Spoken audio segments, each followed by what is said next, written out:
that motion without separate debate. Order. Statement.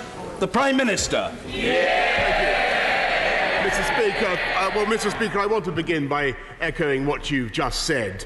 My gratitude to all members of the House for assembling on a Saturday for the first time in 37 years, and indeed to all members of our House Commons staff who have worked to make this sitting possible. And I know it's meant people giving up their Saturdays, breaking into their weekends at a time when families want to be together, and of course it means missing at least the end of England's World Cup quarter-final. I apologise to the House for that, and I wish I could watch it myself. I know the honourable member for Cardiff West has postponed his 60th birthday party, if not his 60th birthday, to be here. So, Mr. Speaker, the House has gone to a great deal of trouble to assemble here on a Saturday for the first time in a generation. And I do hope that in assembling for the purposes of a meaningful vote, that we will indeed be allowed to have a meaningful vote this evening. And with permission, Mr. Speaker, I shall make a statement on the new agreement with our European friends. And the House will need no reminding that this is the second deal and the fourth vote 3.5 years after the nation voted for Brexit. And during those years, friendships have been strained, families divided, and the attention of this House consumed by a single issue that has at times felt incapable of resolution.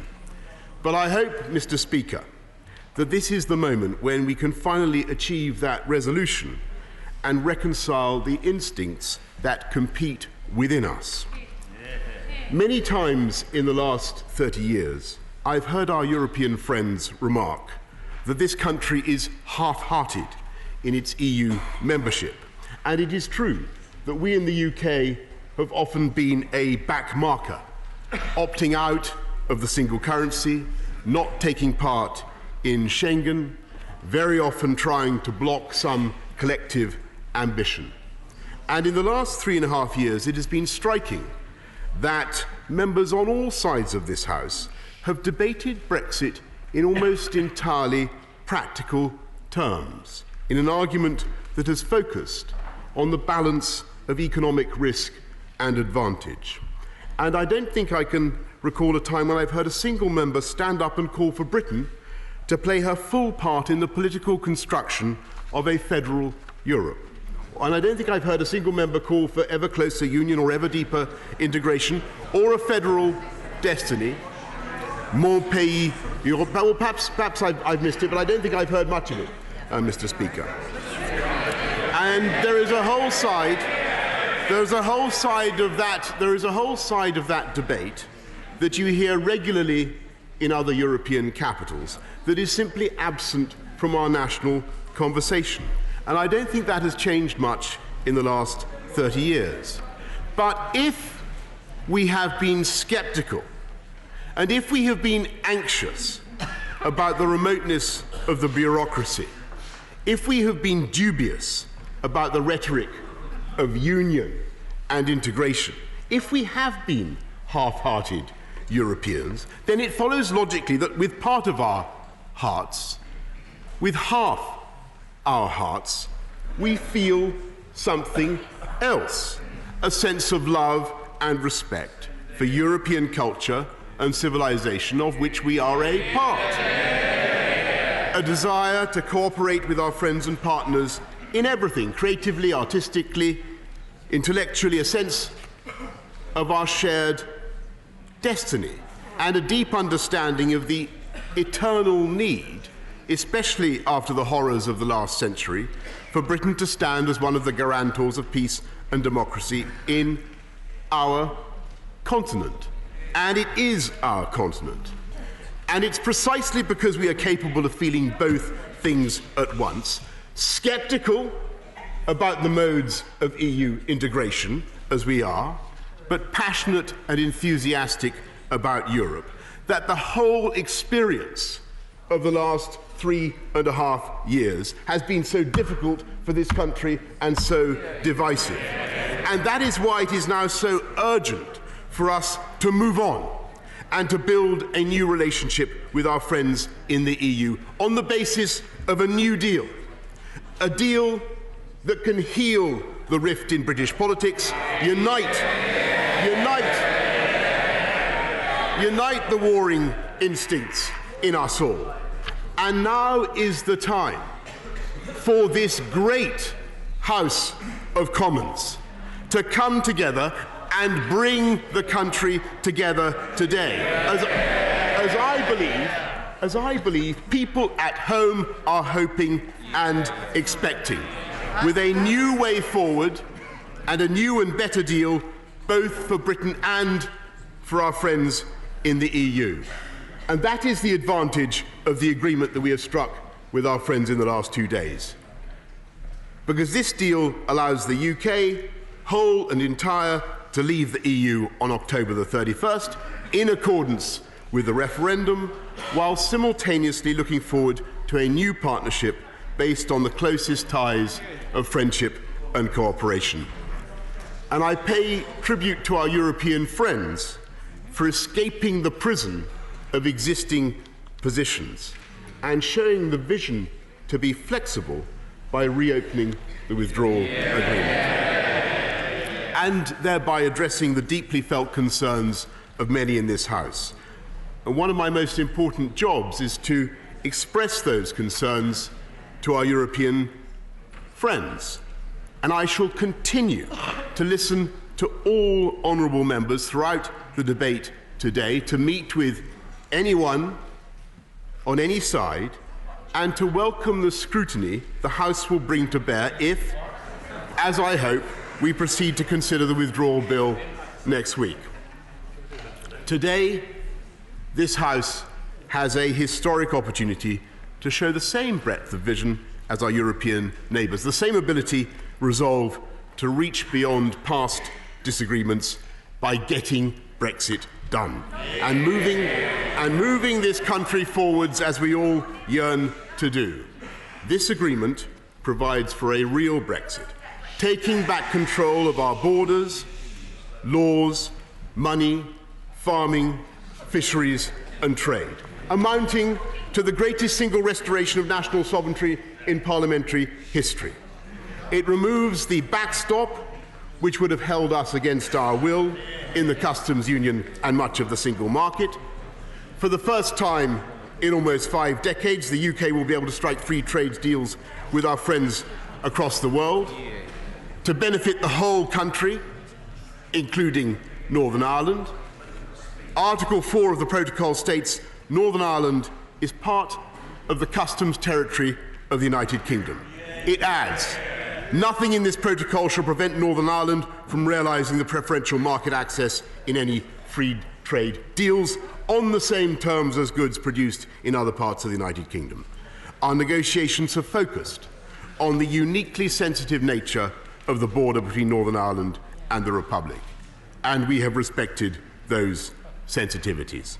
Above all, we and our European friends have preserved the letter and the spirit of the Belfast Good Friday Agreement and upheld the long-standing areas of cooperation between the UK and Ireland, including the Common Travel Area.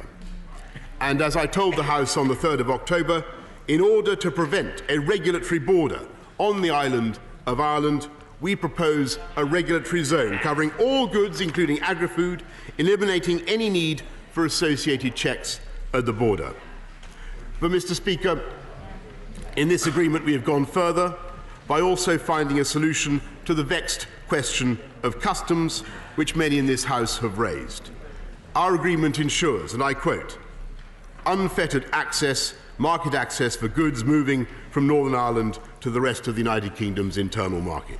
It ensures that there should be no tariff on goods circulating within the UK customs territory, that is between Great Britain and Northern Ireland, unless they are at risk of entering the EU.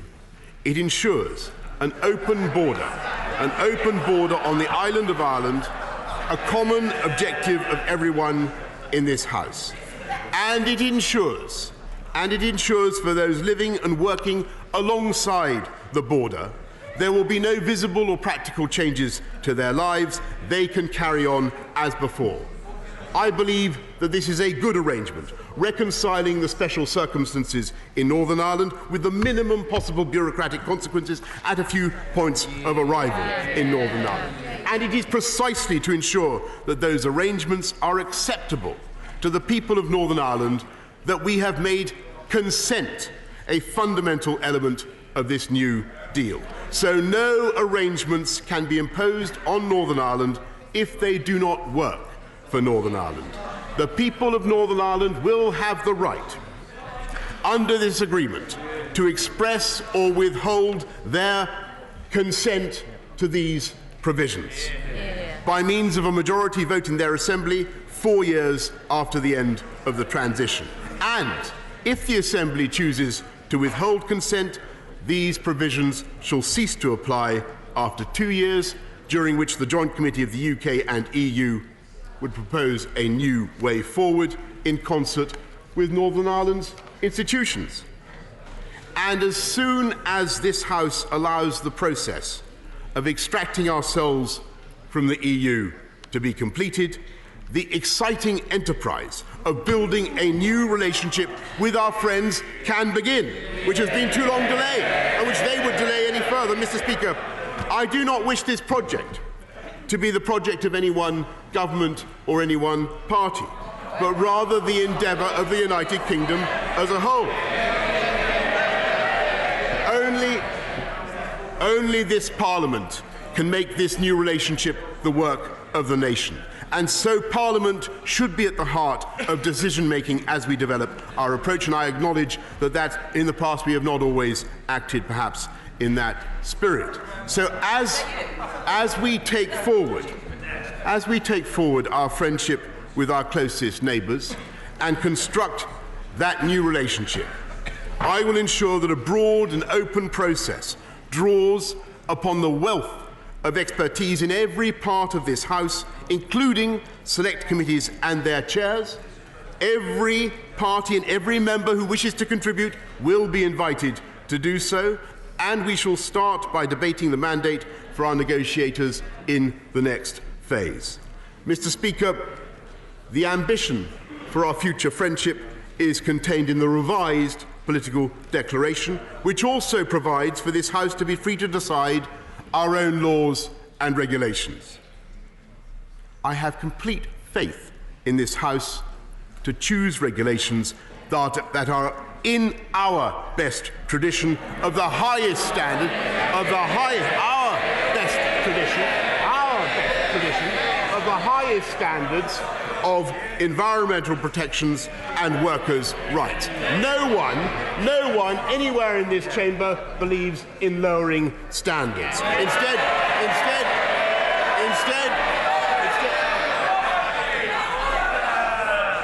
a lot of gesticulation. The statement by the Prime Minister must be heard, and it will be. The Prime Minister. Mr. Speaker, I'm grateful. No one believes in lowering standards. Instead, we believe in improving them, as indeed we will be able to do, and seizing the opportunities of our new freedoms. For example, free from the common agricultural policy, we will have a far simpler system where we will reward farmers for improving our environment and animal welfare, many of whose provisions are impossible under the current arrangements, instead of just paying them for their acreage. And free from the common fisheries policy, we can ensure sustainable yields based on the latest science, not outdated methods of setting quotas. And these restored powers will be available not simply to this government, but to every future British government of any party to use as they see fit. That is what restoring sovereignty means. That is what is meant in practice by taking back control of our destiny. And our first decision, on which I believe there will be unanimity, is that in any future trade negotiations with any country, our National Health Service will not be on the table.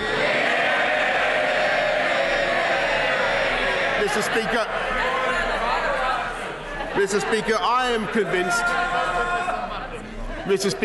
convinced that an overwhelming majority in this House, regardless of our personal views, wishes to see Brexit delivered in accordance with the referendum.